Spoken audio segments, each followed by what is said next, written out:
Hurricane Milton is officially, according to the National Hurricane Center, a Category 5 hurricane. Way sooner than anticipated. It has become very strong. It's also moved further south. There's an airplane in it right now. It is Monday, October 7th. I'm going to get this update out to you guys as quickly as possible. My internet went out, so I'm doing everything off of hotspots now.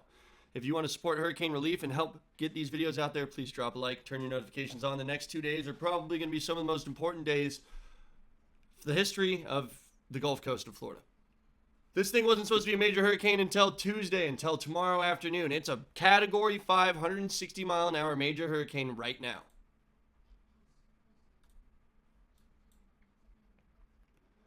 Projected to push 165 mile an hour winds. That's 190 mile an hour gusts before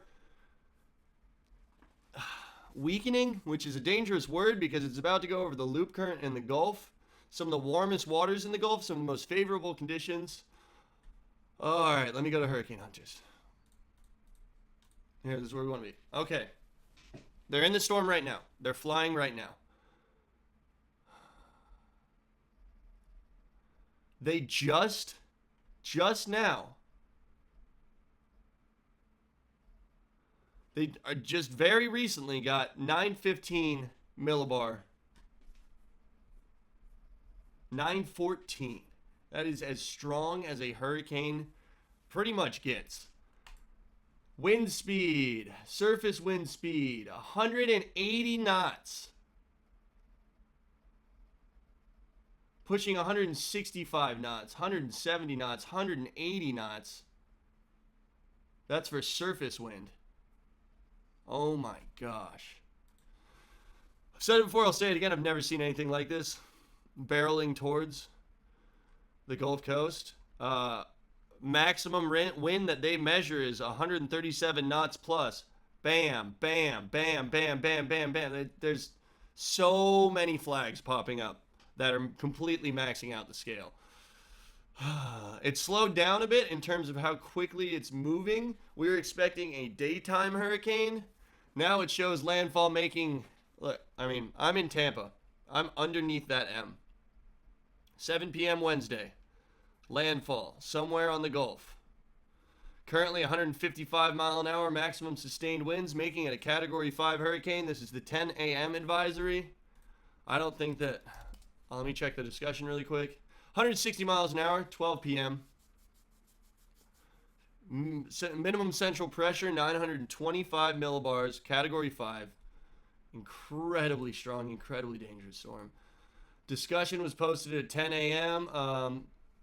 Impacts are going to be widespread. They're predicting it to be 165 mile an hour hurricane 12 hours from now. 48 hours from now, still 145 miles an hour. There she is. It's absolutely a beast. It's a beast.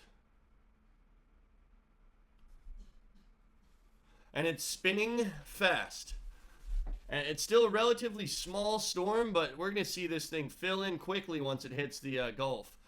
Weakening potential could come from it scraping landfall. Parts of Mexico there, across the Yucatan. Weakening there would be favorable for when this thing eventually does make landfall in Florida. It looks like nothing's going to stop it from making landfall in Florida. We can pretty much expect a Category 3 right off the coast of Florida. In the past, when hurricanes ramp up to 5, typically they can't sit at 5 for too long, so we're hoping that this thing is doing the most of its strengthening right now, and then it's going to weaken after this. Intensity models, I mean, we're already at a Cat 4. I mean, we're at a Cat 5 right now, so we're maxing out the scale. This one was right. Models are tough, man, because you can say whatever you want, but the Gulf is the most unpredictable place for hurricanes on the entire planet. That is not good. That's north of Tampa. Everybody's talking about whether it's going to go north or whether it's going to go south. GEPS is pulling it way south now. That's actually a pretty favorable chart for my area. This is still pulling it more north, but look, models are showing south. That's scary. I don't like seeing that. All right, let's go to Windy. Windy's on the GFS right now. Tuesday, Wednesday. This is where we're worried about right here. What the storm does when it's here. is my biggest concern.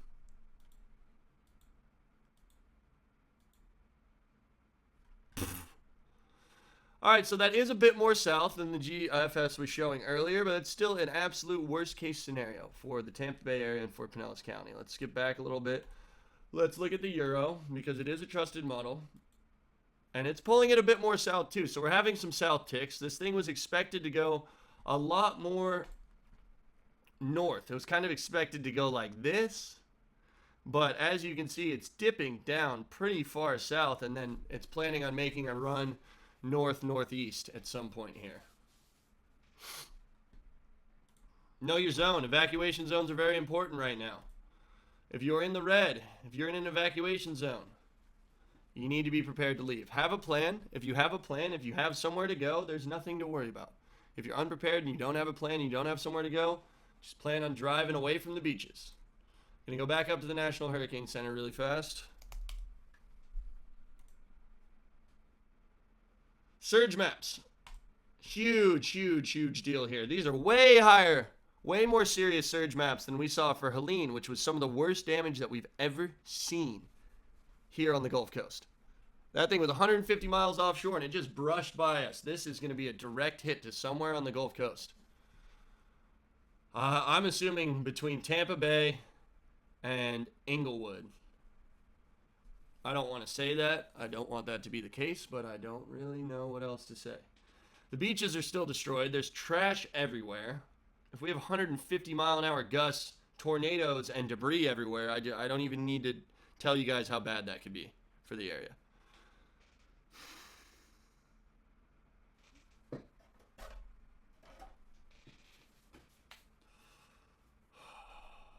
So know your zone. Be ready to evacuate. This is just, it's just mind-blowing. It really is. It's absolutely mind-blowing. Never seen anything like this in my life. Not sure if we ever will see anything like this again. It seems like they're exiting now. They did a lot of passes here.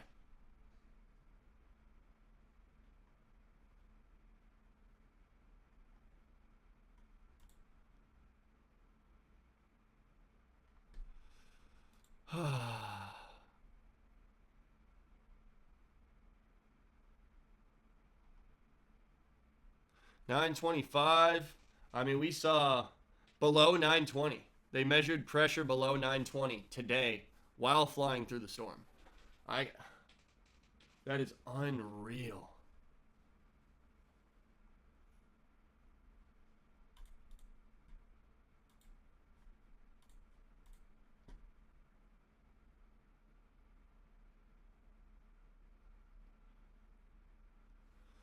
Oh my goodness. Yeah, bunker down. If you're in the path of the storm, don't be there.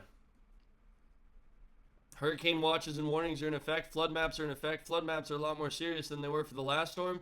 Well, South Carolina, North Carolina, Georgia, Alabama seem like they're going to be spared for the most part. Florida's going to take a direct hit. I know a lot of the southeastern United States got really hit hard by that thing. Another problem I wanted to bring up is oak trees and how saturated the water is and the ground is.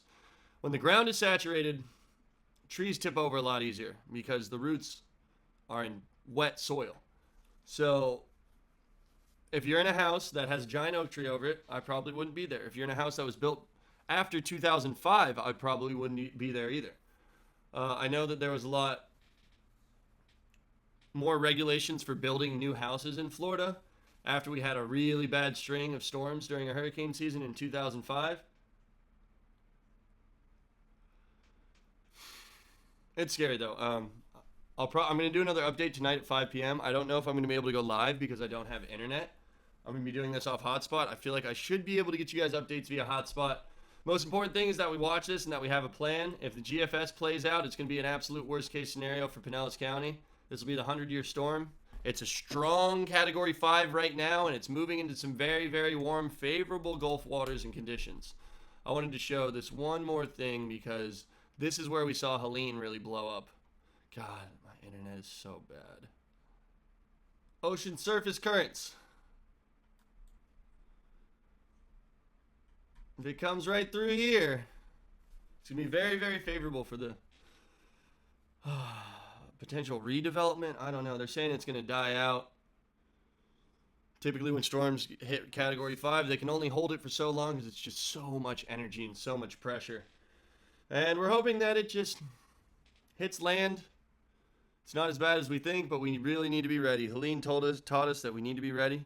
Everybody be prepared. Take precautions. Check your local evacuation zones. See if you're being told to evacuate. If you're in Zone A, you shouldn't be there. It's a lot to digest. It's a lot to think about. We're going to know more as time goes on. We need those cones to we need these things to cluster up. That's still a pretty wide cone of uncertainty, especially when you're talking about somewhere as densely populated as Pinellas and Bradenton and Tampa. So that's all I have for now. Appreciate you guys being here, and see you at like 5 p.m. for another update.